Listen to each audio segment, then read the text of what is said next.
Hola amigos and welcome back to another episode of La Vida Verde podcast. I'm your host Matthew Human, and this week we have another very sexy episode. This week my guest is Melissa D. I know her as Melissa Mango. She is a sexological body worker, a somatic sex educator, and the head honcho at Body Joy Intimacy School. Kind of a bigwig in her field. We're going to have a great conversation with my old friend. We hope you enjoy.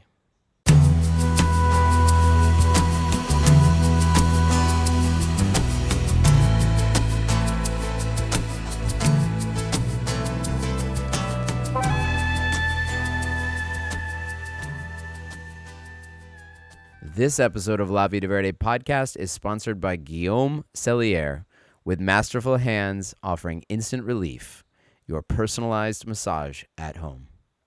Melissa D, welcome to La Vida Verde podcast. Thank you for coming. Thanks for having me. Okay, let's just start. Why is the D?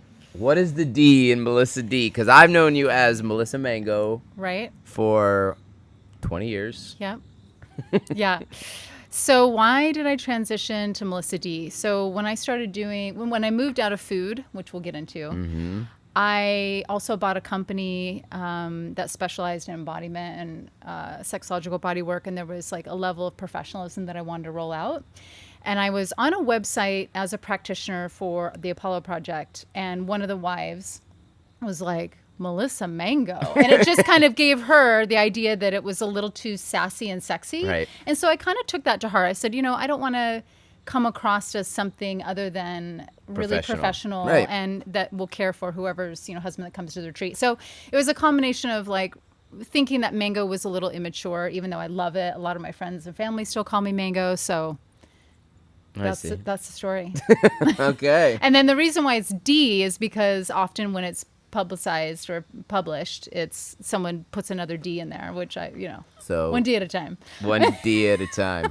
So there's a little cheekiness to it. There's a little cheekiness. Okay. That's right. But your last name is Davison. Davison. Yes. Right, yeah. Davison. Which no one can spell. Okay. So so first of all, you're here in the Valley. You're finally, by the way, I've been trying to get you down here for at least, I think 6 years actively promoting this reality. So thank you for coming. It took Trisha and Eros to host an event with you to make it happen. Yeah. But it happened. I'm here. And you and I go back, I don't know, maybe not 20 years, but we've known each other in that space for 20 years. I think probably like 10, like we've been active friends. Yeah. Right. We both go back to the raw food world. And raw food. So what, you were a chef, right? Yeah, I started off actually being a raw foodist in Idaho.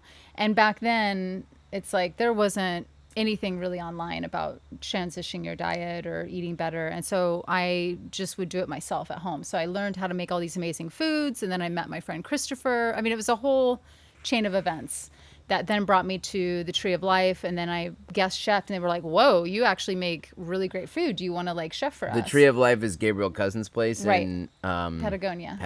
Oh, yeah. Wow. I've been there before. Yeah, it's beautiful. I don't know where it's at now. But anyway, back then. It was the place. Back then, Tree of Life was like the raw food, one of the raw food meccas. Yeah, if you wanted to meditate and learn, be immersed in the lifestyle and be somewhere really peaceful, it's where you went. So they just brought me on as a chef. They filmed a documentary on healing diabetes naturally.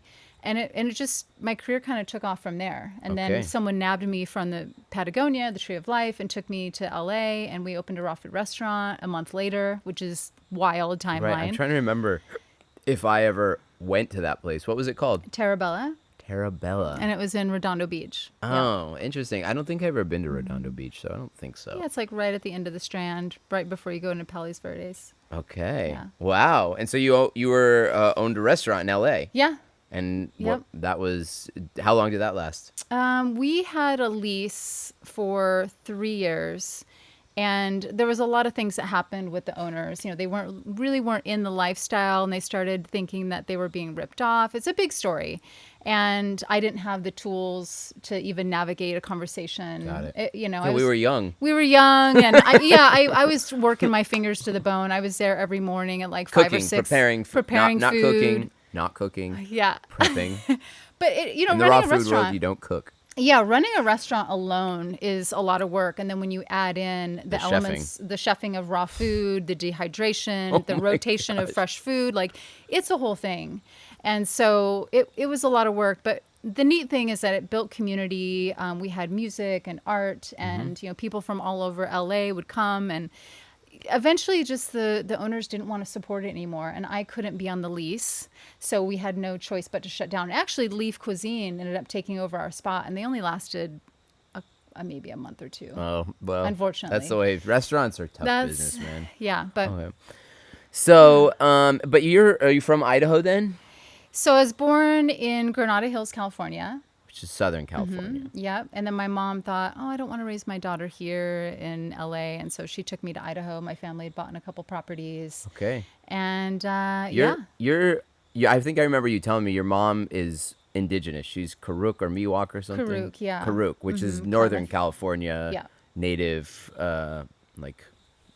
indigenous people up there. So were you like raised in any of that tradition? She was just Karuk from blood, but not really culturally. It didn't roll out, and I don't know. I wish my grandma was still alive and I could talk to her about that. Aww. Yeah. Yeah. I see it. I mean, you have I've always seen you have the eyes. It's the eyes thing. The Karuk have really beautiful eyes. Oh, thank you. Yeah. I've always every time I've always thought that that when you first told me, I was like, that's what it is. Yep. I'm always like, what is her thing? So, okay. So you were raised in Idaho, and then you're like, this was like late 80s, early 90s, right? You're like my age. I graduated from high school, in case anyone wants to know how old I am, in 95. And then just, with my mom from LA, a hippie, a free spirit. Oh, your mom was a hippie? Oh, totally. Okay. Sign painter, artist, she's just so wonderful. I just craved getting out and, traveling, and so I ended up moving to Boise, Idaho, and then just kind of fled from there. Okay, Boise. So that was your stepping off point. Yeah, Boise. I became a bartender actually, which allowed me to make good money and also take time off. So it's kind of the perfect thing in my early 20s. I could make a bunch of money, go fly somewhere, come back.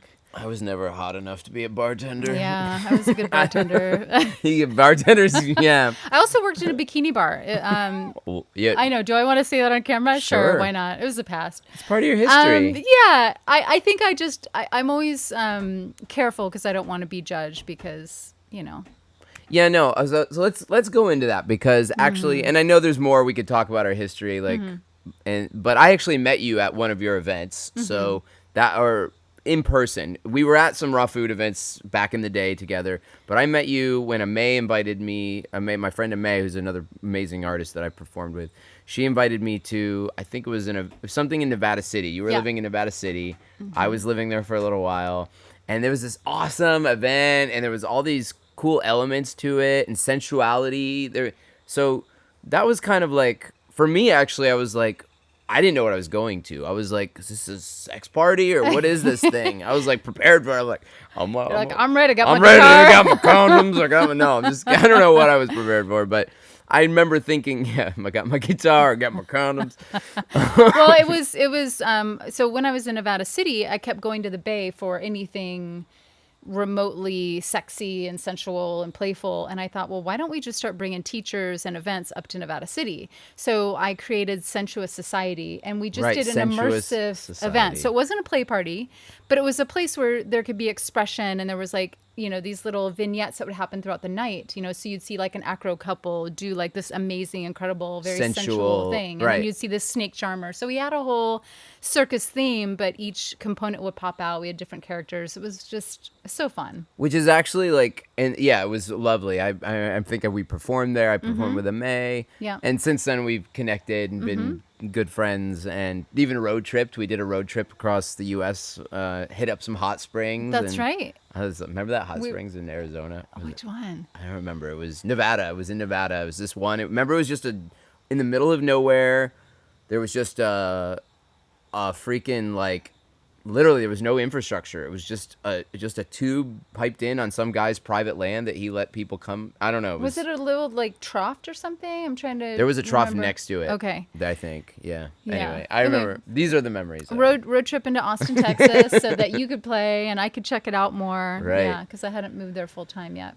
Right, but before that, you told me you were sexological bodywork, and you actually gave me a session, and I was prepared for like, I didn't know what it was. First of all, I thought I was just prepared for like, oh boy, I get a massage and I get a little extra, right? Like that's what I'm thinking. I think there's a lot of confusion in this world. Like people think like I think automatically people's mind goes to like the hardest core perversion you can think of when they start thinking about the world of sex positivity or like openness. It's like you said, it's not a play party. Like you could have made a play party. Right. You've probably been there to play parties, but like that wasn't the intention. Right. Like there's a difference when you're trying to bring sensuality and trying to bring sexuality to a thing. So I've appreciated about that So what is sexological bodywork for those who don't know, who are confused like I was, thinking I was about to get a handy. Yeah. I did not get a handy. You didn't. But you could. I mean, anyway. Yeah, let's set the record straight. So sexological bodywork came from the body electric. It was What is the body electric? So it goes back to like the 90s-ish, and it's a modality that was created actually for men. Joseph Kramer was a teacher back then, and he wanted to create safe erotic spaces where men, this is in the pandemic of AIDS, could actually still express themselves and be sensual, but also safe. And so he started working on bodies. Like, how do you enjoy your sensuality and how do you connect with others in a safe and clear way? And so, other people like Betty Martin, and you've got, Annie Sprinkle, you've got all these people from the different realms started creating this modality just from like hanging out. And eventually it became a very structured, we made it to where it's not only a gay men thing, but like any gender, any sex could be a part of it. And you could go and learn about your body, learn about your boundaries, and detach from sensuality being linked to someone that you have to be involved with. And there's also a structure. So the touch goes only one way. So when you lay on the massage table, for example, or use like a mat, you're not just laying down and getting something done to you. You're engaging, you're noticing your breath, you're noticing where you might be holding tension, and you get to explore in this way where you don't have to be performative. Genitals can be touched, but it's not the goal. There could be eroticism and sensuality, but it's not the goal. It's really about following where the person's at and giving them permission to explore whatever is interesting and valuable to their bodies. Right. And I guess the difference is like it doesn't exclude that potential for like if that's if the practitioner feels like it's needed, right, it's allowed. It's on the table. It's also gloves on. So, if genitals are going to be touched, it's not up to me, the practitioner. It's actually making sure that the client actually feels empowered and it feels like, it would benefit them. So I don't make the decisions. I just offer ideas. And I'm just as Don Shuey said, I'm the guide, not the ride. And so I'm there as like an ally. I'm there in the front seat as you check out your world and your landscape for your eroticism. And then I offer suggestions on, have you tried this? And, what happens when you bring your breath over here? And, because a lot of people, when they do get massages, it's like the donut massage where you go around the breasts and you go around the genitals. Now, Eros, what they offer, that's beautiful, and there's a purpose for that. I personally love to include the genitals. That way it doesn't feel like, ooh, we're going around the naughty part and you can't, explore pleasure and arousal there, because it is often shamed in so many of our day-to-day. Yeah. Yeah, I agree. I've always thought, I kind of agree with you. I've always like, why not, dude? Like, that is like the most sensitive part of your body. Why shouldn't it be included in a massage if that's what you want? Now, and I think that there's like the thing is, it's like you can do it in a more clinical setting, which is really your kind of thing. And I didn't know that you were such like I didn't realize what a badass I had in my, like, right. I had a badass ally right there with me. I mean, I was getting like top tier service, like from Yeah. one of the top of her field. But like then there's also, you know, because it's kind of I think associated with like what do you call it? What do they call that when a happy ending? It's not Right. that's not the That's not the goal, but pleasure's allowed, pleasure's welcome. It's right. also really, sexological body workers and somatic sex educators are trained to hold space. Right. So, they can really track the client and give them ideas and keep a safer, braver space instead of it being murky. Because sometimes as an erotic professional, especially if whether you're an escort or a sacred intimate or whatever, sometimes that deeper training isn't there. And so it could be really murky and things not talked about. And I think that's what causes problems when genitals are being touched. And So what do you think of, I'm just a side note, what do you think about like prostitution and escorting? Like, I mean, I think it's beautiful. I think people, number one, should do whatever they feel they want to do with their bodies. And I haven't shared this publicly, but I will here. So there's a couple sex workers. I know you're getting first, this the is the first. What are we talking about? So I work with people all over the planet, and I'm connected with a lot of different communities. And what I found when I've shared studios with other professionals is that sometimes people get into the field and they don't know their boundaries yet. And so they end up offering more services and actually feel right in their bodies. And that's my job as a somatic sex educator, is like giving people the felt experience of where they're actually at. And so the sad thing is they offer this menu item and they don't know that they can actually tune in and be like, with a client, a paid customer or whatever, and be like, what do I actually want to offer here versus what do I think I need to give in order to make any money? Right. Yeah. So I love geeking out on that and teaching providers how to tune in and actually have more choice and voice around that instead of just doing what they want and regretting it later. Because we don't want that, you know, even if you're getting paid for it. Yeah. Yeah, we want everyone to feel good about what they're giving, and I think it's a beautiful thing to get your needs met. You know, maybe you're married and you're in a sexless marriage, or maybe you're divorced of 30 years and don't know how to be intimate again. The only way you can get your needs met is to actually pay for it. I think there's nothing wrong with that. Right. And you also guide couples. That's a part of like I remember you saying you had couple sessions where you would invite the partner to come and not to be on the table. It's not like a couples massage, but the partner's there and you're like helping guide them, like to show them like ways that they can support each other. Yeah, ways that they can talk, touch, sensually, and play. intimately. That mix things up, that create new life. Some people get bored because they're in their certain patterns.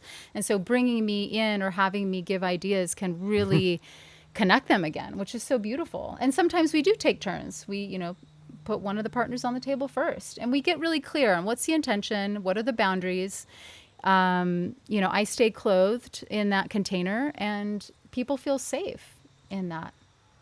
Oh, I didn't ever think about that. Do you ever like get unclothed in those containers? Like, is that something that? Yes, but not in a sexological bodywork. So that's the difference. Sexological bodywork is very structured, and that's what we do at Desire by Design. The practitioners stay in like yoga clothes. Gloves are on for any kind of genital touch, and it's all in service of an attention, where their growth edges are, things like that. I see. Okay. Okay. But I've definitely offered like something different. Like a couple called me up and they're like, hey, we want to add a little spice. And I was like, sure. What does that look like to you? And they're like, well, I really want to offer my husband a double massage, but I don't want to hire someone else. And I was like, great, I can offer that. And they were like, well, what about clothing? I was like, again, like, you knew them. You knew them. I didn't know them. They called me up and just asked me. And I thought, that sounds fun. So I was the guest star in just body work with someone's, partner. And it was a beautiful gift to offer them. But we talked about it. There was not these murky agreements. Right. They knew exactly what they were going on. And it felt really good to offer that to them. Okay. Yeah. Okay. So is there certification? Yes. Yeah. There is a certification. Yeah. There's different schools around the world and all have a slightly different training. But I came from the one in Canada. And so that's where the difference is. There's sexological bodywork, which is a lot more going on worldwide. And then there's somatic sex education. And now it's ever evolving. Right. Yeah. But you do both. You're sexological yeah, and there's somatic sex there's a educator. lot of overlap in the trainings. Right. Yes. Okay. And okay, so you mentioned we took a road trip. We went to Austin, and you actually acquired Body Joy Intimacy School. Yeah, my mentor is 70 something, and she's been doing this work since she was in her 50s. Charla Hathaway. She was a character. Yeah, if Disney was going to have a sex educator, this would be her. She is, like, go Google her right now. She's amazing and just so in her heart and in her joy. And so when we met each other, I was actually in Nevada City and having a hard time getting my business started. Right. No one wanted to pay for it. It was very hush hush, and like I was being ostracized a little bit. And so I just got on the site, the directory for somatic sex educators, and I thought, well, who's in Texas? Because I remember Austin being a really fun community. Oh, you were already thinking of Austin. I was already like, okay, what are the cities I've been to and where would I want to move my business to? And so I got on, I found her, and I just called her up and I just offered to pay her for a session or her time. And I said, hey, how's Austin? And she invited me down to work with some of her clients, and we just really jived. And she was on her way into retirement because her grandbaby was being born. So it was just this beautiful relationship that just kind of blossomed. And she was ready to move on. You were ready to step up. And that's really great. And so what does Body Joy Intimacy School do?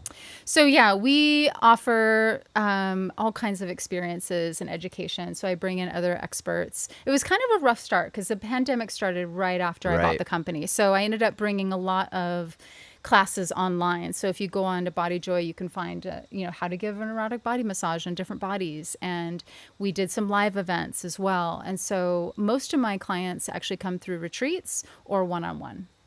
Yeah.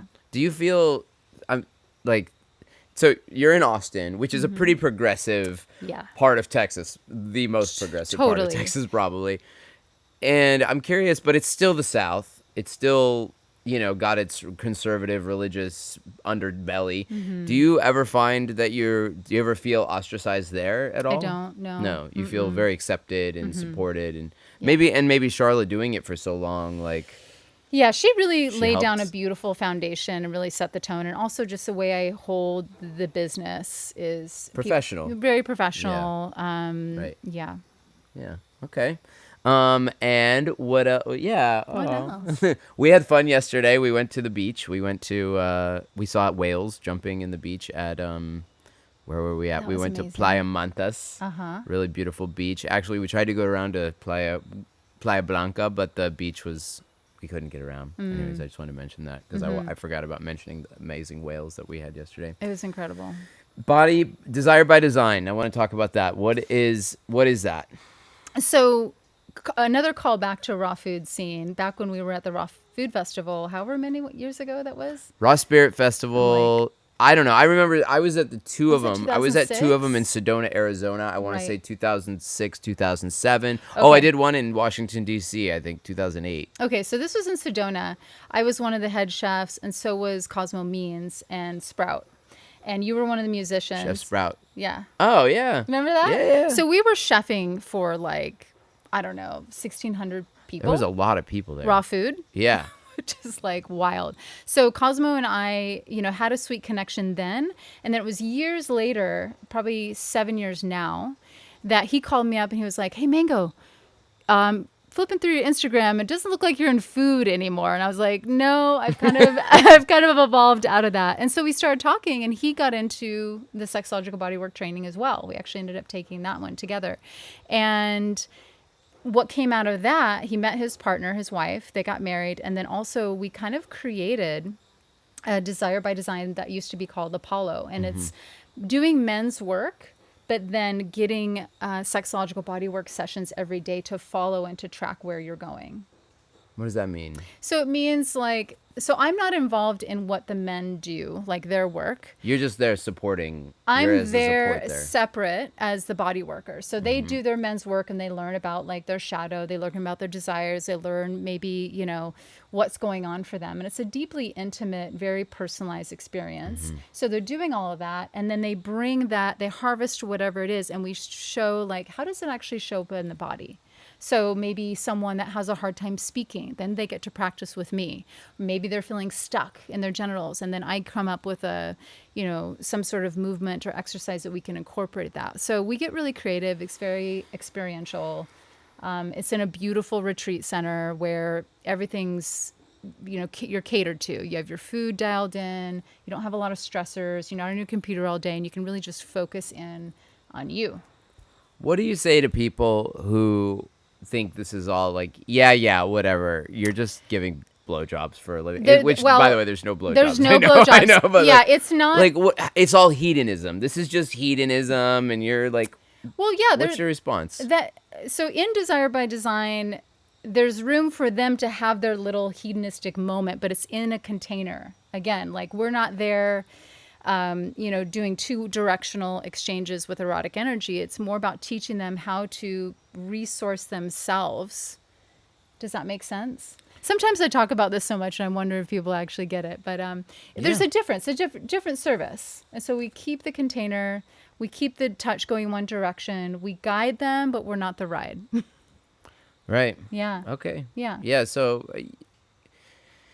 yeah, and I think that's the thing for me that I wanted to really I've felt passionate ever since I received that session from you. It was like, wait a minute, like I feel like I need to help set the record straight on this. Like this That's is wonderful. not, like, and you brought out the tools. That was the first time I was like, because I was laying on a massage table and you were giving me like, you were giving me all these like. You had all these tools that you were like brushing and like softness. And I was like, it wasn't what I was expecting. I don't know. I didn't really have so many expectations, but I was like, I thought it was I don't know.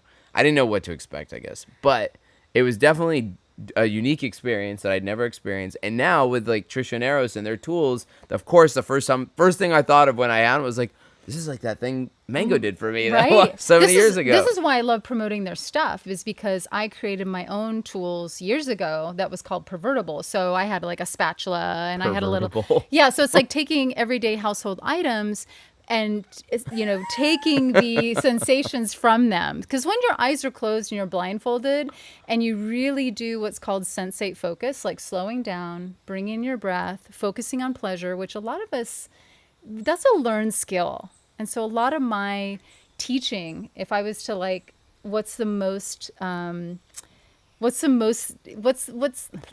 I'm fumbling. What's one thing that I help the most people with would be really getting in tune and harvesting and paying attention to pleasure. Because we're like on our computers, we're going. We're so distracted. And, we can sometimes get desensitized from our genitals, from our hearts, from life. And so the tools are an avenue to wake up the body again. Yeah. And also being, maybe you experience or maybe you don't, like as a man, do you have a hard time or difficult time receiving and not trying to do at the same time? That's another big one that we go into with Desire by Design. So many men are used to like doing and having to give back. And it's like, oh my gosh, what happens if I just get to speak to my desire and receive it? I do sometimes have a hard time, like especially when it's a female massaging me, like the idea of like, I don't like, when your partner's massaging you and you like reach out and start massaging them back. And it's like, no, I have to stop myself sometimes. Like, no, I actually just want to receive right now. I actually deserve to I have to stop myself. Like, yeah. And that's the thing is oftentimes in couples that I work with, everyone's trying to do each other at the same time. So there's not actually space to really receive and feel what that's like. Not to say that there's anything wrong with, combination of doing at the same time, but if you've never actually done it, then I suggest it. And creating those little containers for each other, taking turns. And I really, the last thing I want to say about those, and this is, I mean, Eros, you guys they should be sponsoring this freaking episode because this is like, no, because they already did. They gave me some tools, but I love them. We found one under the mat as we were setting this up. It was like a little wacky thing. We found the crop. Yeah, we did. Which I love. No, I wanted to say, like, one thing I love about those tools is I think that there was like, it added an element to like events and stuff that we've been doing now that like it's not sex. And it's like, because I think there was this kind of like, I know for myself there was always this desire to go deeper with people and be in a more intimate space, but I don't really want to have sex with everybody. I definitely don't, and I don't like want to even go to that space with people. But with these tools and like the sensuality, I find that I feel so much I don't know how to say it. Like, I feel satiated. Like, it Yeah. satiates my desire for connection and for like, it really does. They wake up the body. Like, I'm glad you brought that up, because a lot of times when we're receiving touch, oftentimes there's not this full spectrum. It's like, I'm getting touch and we're having sex, or there's nothing happening. right. And so when Or it's a massage and it's clinical. right. And so how do we create more possibility, especially with community, especially with our friends, that's not eroticized? And again, like, there's nothing wrong with that, but just being clear with it. Like when we had a cuddle puddle here, everyone had the tools and we were connecting, but no one was trying to get anywhere. We weren't having Right. sex in that container. Right. And it's beautiful. And you can actually like offer your friends like so much nourishment, Yeah. you know? Yeah, I think that for me felt really good. And I've been sitting with that. I'm like, wow, this is like so fulfilling to me. Like to like, anyway. Yeah. Yeah, when we had a women's group, Trisha and I led a circle here just a couple nights ago. Down in And- Ecovilla. Yeah, and the women were like, I'm not used to just receiving without needing to perform, give back, have it lead to sex. And so it's a beautiful learning. Right. It's a whole other thing. Yeah. Okay. Well, we're coming to our end. Anything you'd like to promote? Anything you got coming up? You're heading back to Austin tomorrow? Yeah, heading back to Austin, today. Texas. So anyone want to come and bring their partner to do a little immersion retreat, come on down to Texas. Come on down to And then Austin. also Desire by Design. You can Google it. It's a beautiful men's retreat that happens in Canada a couple times a year. We'll probably do it in Mexico as well. Yeah, And you'll be back in Costa Rica I'm definitely coming very back. soon, Yes. hopefully. Yeah. Thank you so much. Thanks for sharing your wisdom with us. Thank you for having me. This is La Vida Verde podcast. I'm your host, Matthew Human. We release episodes every Tuesday on YouTube, also on Spotify and Apple Podcasts. Want to say thank you to Guillaume Cellier, who is offering pain-free relief at home, the most exclusive massage experience. I had a massage by him, and it was really, really, really amazing. So support Guillaume. Thank you for sponsoring this podcast.